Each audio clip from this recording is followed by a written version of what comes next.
Hello and welcome, everybody. This is Jennifer with Silly Girl, founder and owner, and affiliated with Temple of Heart Awakening Love. And tonight we're going to talk about what quietly drives your anxiety and how to move past it. Welcome, everybody that is attending here this evening. So a few important notes before we begin are up on the screen, so you can take a moment to go ahead and look those over. They're also available to you if you want them at any point in time. You can just send us a DM and we can send them to you. And we're moving along. So you're successful. So why does your mind never quiet down? How many of you guys experience your mind racing at night, replaying conversations, ruminating, replaying things over and over again? You feel a really low level tension even when nothing's wrong. You're functioning well on the outside, but inside you're just exhausted. You're anticipating problems before they happen just to be prepared, just to be ready. And you've tried therapy, meditation, journaling, and you still feel kind of stuck.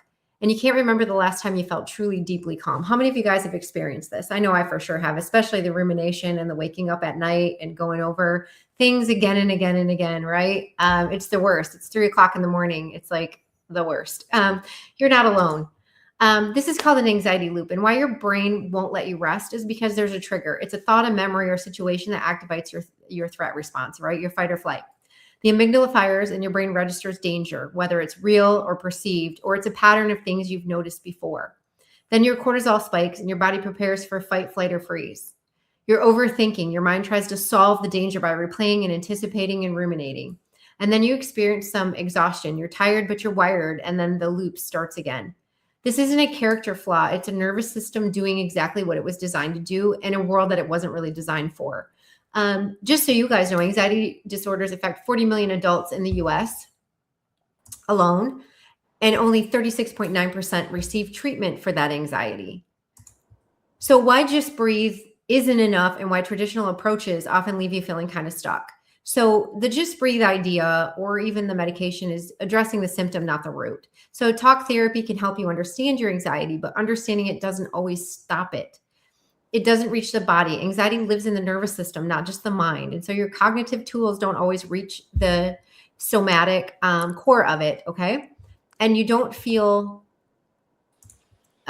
reset at the baseline. So without resetting the nervous system set point, you may feel better temporarily, and then you drift right back into the anxiety loop again. And you can know exactly what you're anxious about and still be anxious.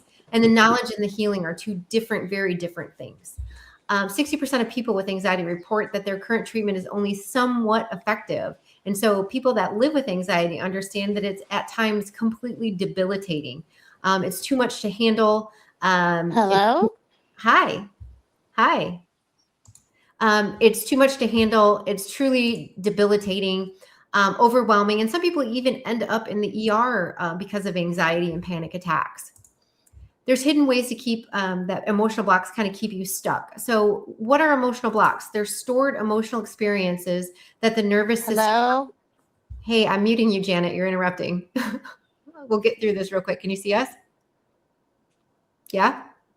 Hi. I see you. So emotional blocks are stored emotional experiences. Hello? Hi, we can hear you. There's stored emotional experiences that the nervous system hasn't fully processed. They're often formed in childhood or during periods of high sustained stress, and they live in the body as chronic tension, hypervigilance, and reactivity. So 3 signs that you have them is you react to situations more intensely than the situation actually warrants, right? You feel a persistent underlying tension that you can't explain or shake off. And you know intellectually that you're safe, but your body doesn't believe it. And so you're at a heightened fight or flight state. Your nervous system isn't broken. It's protecting you from something it learned is dangerous a long time ago. And it's just looking for those patterns again and again. So your nervous system has a set point. And the key is to change that set point. It has a default set point it returns to after a stressful state. For many anxious people, this baseline is already elevated above, before any stress occurs. So you're at a allostatic load more than normal. So what raises the load is unprocessed trauma or emotional experiences, chronic stress without adequate recovery, disconnection from the body in the present moment. And what lowers that reset point is somatic practices like breath work and movement, deep rest and nervous system regulation, and intentional psychedelic-informed spiritual practices also help. Psilocybin has been shown to reduce anxiety symptoms by up to 58% in clinical settings, according to Johns Hopkins. This isn't new. Humans have known this for thousands of years. So sacred plant medicines have been used for over 10,000 years for healing and spiritual insight. Indigenous cultures understood the connection between the mind, body, and spirit long before modern science did. And ceremony, intention, and community are always an integral part of the healing process. Neuroscience now confirms what ancient wisdom never knew. The body holds the story: tightness in the hip, a tightness in the throat, a tightness in the chest. Psilocybin promotes neuroplasticity, so the brain's ability to form new, healthier patterns. The mystical experience is facilitated by sacred medicines, is now being studied as a key mechanism of healing. And you guys may have noticed that the president just signed an order to fast track research related to psilocybin so it can help people with depression, anxiety, and other experiences. How intentional sacred practices reset your internal baseline. It quiets the default mode network. So the brain's rumination machine, that thing that spins that thought round and round in the middle of the night, it's quieted. It allows a new perspective and relief from the anxiety loop. Somatic release, which is sacred practices create the space for the body to release that stored tension and the emotional blocks. And reconnection, you get a deep sense of reconnection to self, others, and something larger. It's a powerful antidote to anxiety. So what we do with our approach is it's trauma-informed coaching, microdosing protocols, and sacred macro journeys, which is a large dose journey. The goal isn't to eliminate the anxiety, it's to change your relationship with anxiety, and it works swimmingly. There are simple grounded tools to feel more present today. You can do the 5, 4, 3, 2, 1 grounding. You name 5 things you see, 4 things you feel, 3 things you hear, 2 you smell, and 1 you taste. It interrupts the anxiety loop that's going on in your head. There's intentional breath. When you take the 4 count intake, 7 count hold, the 8 count exhale, it's called a box breath as well. It activates the parasympathetic nervous system. So it rests and digests, right? It slows it right down. The body scan, it's 2 minutes of noticing where you're holding tension in your body. And without trying to fix it, awareness brings the first stage into presence. Your morning intention, before you reach for your phone, place one hand on your heart and ask, what do I need today? For 30 seconds, it's like a powerful shift in your mental well-being and your attitude. It's really great stuff. If you choose to go with the microdosing path, a gentle, consistent reset, what it offers for anxiety is a subperceptual dose. It means you can't feel it. You feel it like yourself and not altered. It reduces the default mode network overactivity. So it quiets that rumination brain and that rumination loop.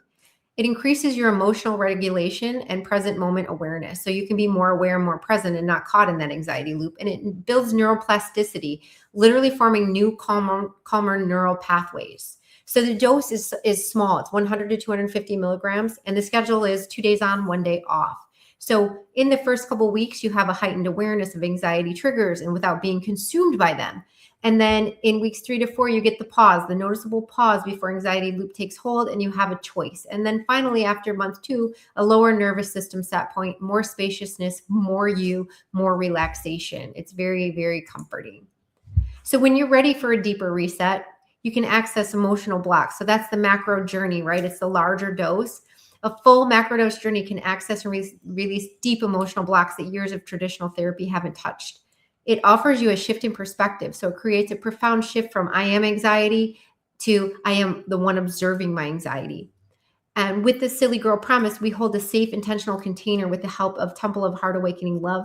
We have integration support before and after, and we have the support of the temple for the spiritual practice to bring you back to yourself.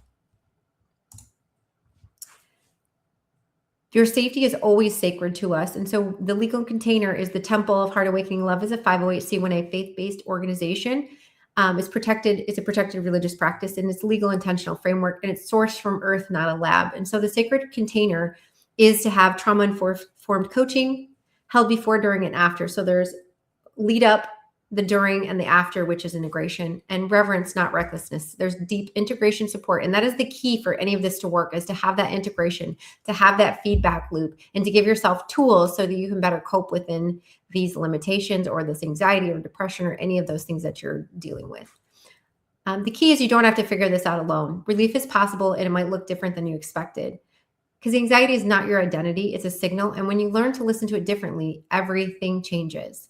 You can see here on the screen different ways you can contact me if that's something you want to talk about further, or you can stay after this presentation and we can talk openly amongst ourselves about any questions that you may have.